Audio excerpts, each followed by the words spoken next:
सबसे पहली बात, निश्चयात्मक बुद्धि बहुत महत्वपूर्ण। जब तक कोई एक विषय पर स्थिर नहीं होगे तब तक विकास होना संभव नहीं है।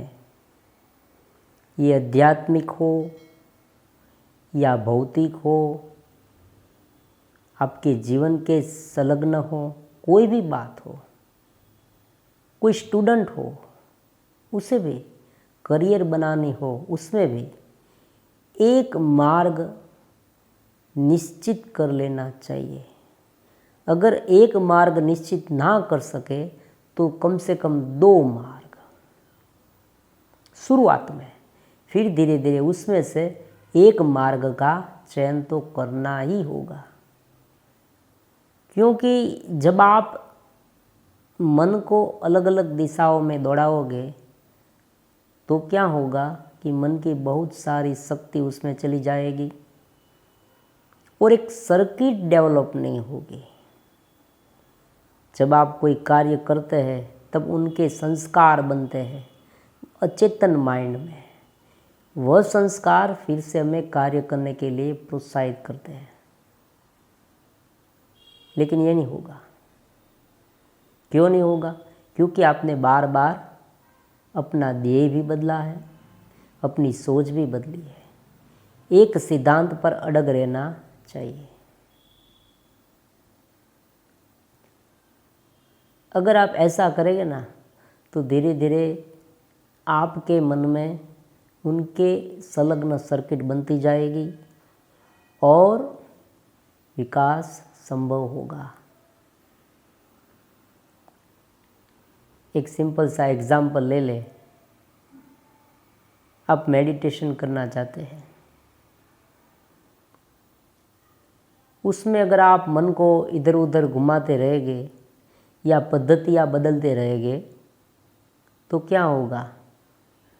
मन कभी कभी उसमें स्थिर होगा, कभी कभी उसमें स्थिर होगा। इस तरह से अंत में वो किसी में भी स्थिर नहीं होगा। और जब ऐसी बात आती है ना तब एक असंतोष उत्पन्न होता है। असंतोष उत्पन्न होने का कारण यही है कि हम सक्सेस नहीं हो पाते छोटी छोटी बातों में। जब सफलता मिलनी शुरू होती है तब हमें आनंद मिलने लगता है। लेकिन अगर एक शुरू में ही निष्फलता मिलने लगे तब हम हतोत्साह हो जाते हैं, डिमोटिवेट हो जाते हैं। इनका कारण क्या है? निश्चयात्मक बुद्धि नहीं है। भगवान ने भी भगवद गीता में कह दिया है कि एक निश्चय करना चाहिए और उस निश्चय पर चलना चाहिए। ये एक बात हो गई। अगर आप जीवन में कुछ करना चाहते हैं तो एक निश्चय कीजिए कि मुझे यही करना है। अब दूसरी जो बात है वो है अंडरस्टैंडिंग की, समझ शक्ति।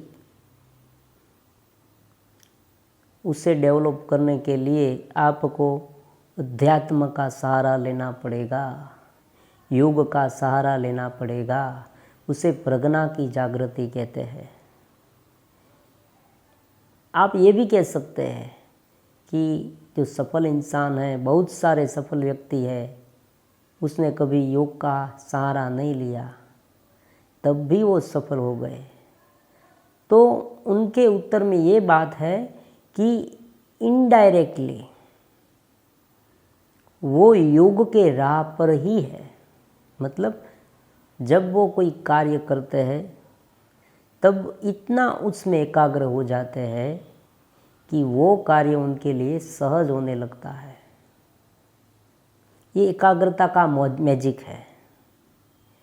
आपका माइंड जो है वो अगर इधर उधर भटकता रहेगा तो कुछ नहीं होने वाला।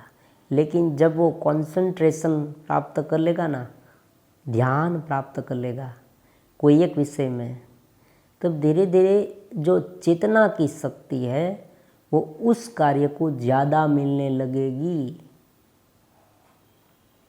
और समझ शक्ति एक डेवलप होगी। ये समझ शक्ति क्या है, अंडरस्टैंडिंग क्या है।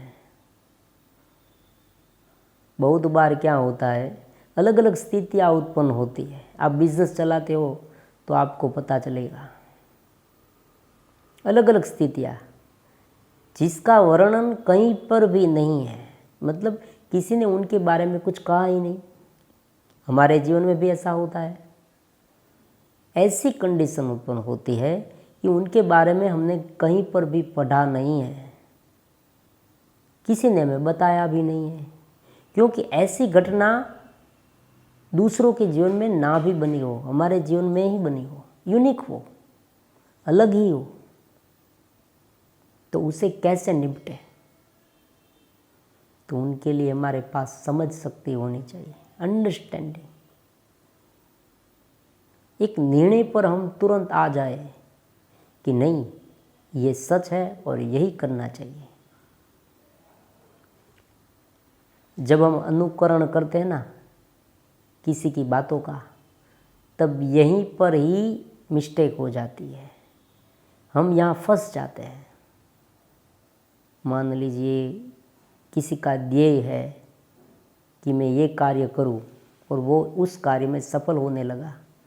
हम एक बिजनेस का एग्जाम्पल लें, कोई वस्तु प्रोडक्ट है, उस प्रोडक्ट का वो सेलिंग करता है, प्रोडक्शन करता है, तब हम ऐसा सोचने लगे कि भाई मैं भी ऐसा ही करूँगा, तो आप ऐसा ही करने लगे और कुछ ऐसी स्थिति आपके सामने आई, तब आपको मालूम नहीं होगा। आप उनके इतिहास को देखेंगे उस व्यक्ति के, तो उनके सामने ऐसी कोई स्थिति आई ही ना हो। ऐसा हो सकता है आपके जीवन में आई हो। आप कोई साधना करते हो, कोई अभ्यास करते हो, करियर में हो, कुछ भी हो, जीवन में हो, जीवन के कोई ऐसे प्रश्न हो कि जहाँ पर आपको चुनाव करना पड़े, क्या करना चाहिए क्या नहीं करना चाहिए, तब आप फंस जाते हैं। तो यहाँ समझ शक्ति होनी चाहिए। इसीलिए मैं सभी युवाओं को, जो कोई हमारे साथ जुड़े हैं, उसे स्पिरिचुअलिटी के बारे में बार बार कहता रहता हूँ, क्योंकि इनसे एक समझ शक्ति, अंडरस्टैंडिंग डेवलप होगी। शुरुआती ध्यान करें, सुबह पर शांत हुए। पूरे दिन में हम इधर उधर दौड़ते हैं, शरीर से और मन से, देखो दोनों तरफ से हम इधर उधर दौड़ते हैं। शाम को आप थक जाते हैं ना, तब आपको मालूम होगा कि केवल शरीर नहीं, मन भी थक गया है, आपकी बुद्धि काम नहीं करेगी। कोई ऐसा कार्य अगर रात को करना है, शाम को करना है और पूरे दिन आपने दौड़ धाम की है, तो आप इतने थक जाएंगे कि आपको कोई नया आइडिया आएगा ही नहीं। हाँ, ये बात है, अगर कोई सुबह दिन पर कुछ ना करे और रात को करे तो आइडिया आ सकता है, लेकिन कुछ घंटे के बाद हमारा दिमाग जो है ना, वो अपने आप सो जाता है, सुसुप्त होने लगता है। उसे सुसुप्ति की अवस्था कहते हैं।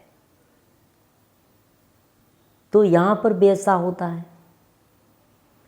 तो पूरे दिन में हमें एक बार हमारे माइंड को एकदम खाली कर देना चाहिए, तभी ये समझ शक्ति प्रकट हो सकती है।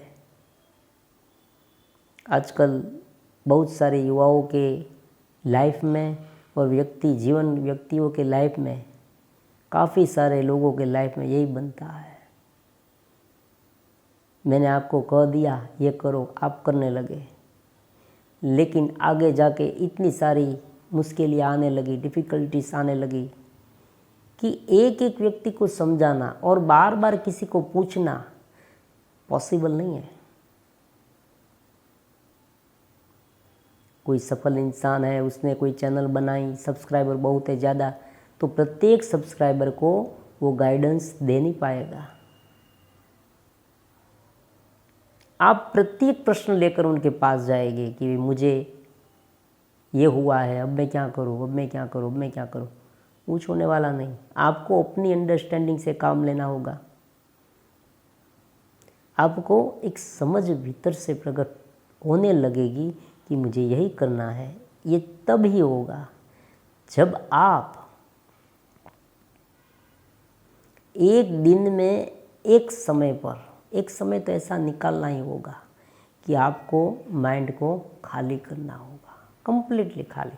खाली मतलब ऐसा नहीं कि आपके दिमाग में जो कुछ है वो निकल जाए, आप एकदम उनसे अटैच होना बंद कर दीजिए, डिटैच हो जाइए, अलग हो जाए अपने स्वरूप में। देखो, अघरी भाषा, डिफ़िकल्ट लैंग्वेज का उपयोग करूँगा ना तो आपको पता नहीं चलेगा। वेदांत की भाषा में उसे क्या कहते हैं, अपना तादात्म्य में छोड़कर स्वरूप में लीन हो जाए। लेकिन यहाँ सरल शब्द में कहे तो कोई भी वृत्ति हो, कोई भी विचार के साथ संलग्न न हो, अपने सांसों में या अपने स्वरूप में, अपने में एकाकार हो, ऐसी प्रैक्टिस सुबह पर करनी होगी तो अंडरस्टैंडिंग बढ़ेगी। तो दो बात हो गई, निश्चयात्मक बुद्धि, दूसरी बात अंडरस्टैंडिंग की है। अब जो तीसरी बात बहुत ही इम्पोर्टेंट है, हमें अपने मन को, अपनी बुद्धि को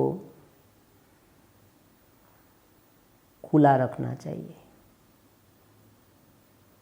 पूर्वग्रह बहुत ही बुरी बात है। कुछ न कुछ पूर्वग्रह रखना, वो हमें कुछ सीखने ही नहीं देता। भीतर से कुछ पूर्वग्रह हमने बांध लिया, भीतर से अपने आप को बांध लिया कि नहीं, ये स्थिति ऐसी है और वो स्थिति ऐसी है, वो व्यक्ति ऐसा है, उनके साथ तो कुछ करना ही नहीं। कभी कभी तो लोग क्या करते हैं कि हुलिया देखकर, किसी का हुलिया देखे कि ऐसा व्यक्ति है ना, तो उनके साथ व्यवहार ही नहीं करना, कोई ट्रांजैक्शन नहीं करना, उनके साथ जुड़ना ही नहीं, उनसे दूर हो जाना। क्योंकि एक बार ऐसा अनुभव हुआ होगा, तब वो स्थिति घर कर गई। ये जो पूर्वग्रह की बात है ना, वो बहुत गहरी है, आप समझ भी नहीं पाएंगे कितनी गहरी है। उनका जो तल है ना, वो भीतर तक है। अगर ऐसी आदत है पूर्वग्रह की, तो आप निष्फलता को भी एक पूर्वग्रहित कर देंगे। ये बहुत महत्वपूर्ण है। एक बार निष्फल हुए, पूर्वग्रहित हो गए, फिर दूसरी बार आपको कोई कार्य करने की इच्छा ही नहीं होगी। क्यों? क्योंकि जब भी आप कार्य करना शुरू करोगे, तुरंत ही आपकी जो निष्फलता का जो पूर्वग्रह है ना, वो आपको रोक देगा। तुरंत ही आपको कहने लगेगा कि तुम इस कार्य में सफल होगे ही नहीं, तुम निष्फलता वाले हो, तुम तो निष्फल ही होगे, तुम्हें सफलता मिलेगी ही नहीं, तुम कुछ कार्य कर पाओगे ही नहीं। ब्रह्मचर्य में भी ऐसा होता है, बार बार युवाओं का ब्रह्मचर्य टूटता है, इसलिए एक प्रकार की पूर्वग्रह घर कर जाता है, अपने आप पर गुस्सा आने लगता है। फिर वो व्यक्ति कोई भी कार्य करे कि तुरंत ही अपने आप को वो रोकता है। उनके जो कदम है ना, वो धीरे धीरे पीछे हट, हम कहते हैं ना पीछे हट, पीछे भागने लगता है। तो ये तीन बातें याद रखें, निश्चयात्मक बुद्धि, समझ शक्ति और पूर्वग्रह को छोड़ना। अगर ये तीन बातें याद रखेंगे ना, तो आप हार्ड वर्क करते हैं तो उनके साथ आप सफल होंगे। देखो, हार्ड वर्क करना है वो मैं नहीं बताऊंगा, क्योंकि बहुत ये तो सामान्य है, सामान्य समझ है, क्योंकि आपको हार्ड वर्क तो करना ही है। बहुत सारे लोग करते भी हैं लेकिन फिर भी सफल नहीं होते, क्योंकि उनका कारण ये हो सकता है।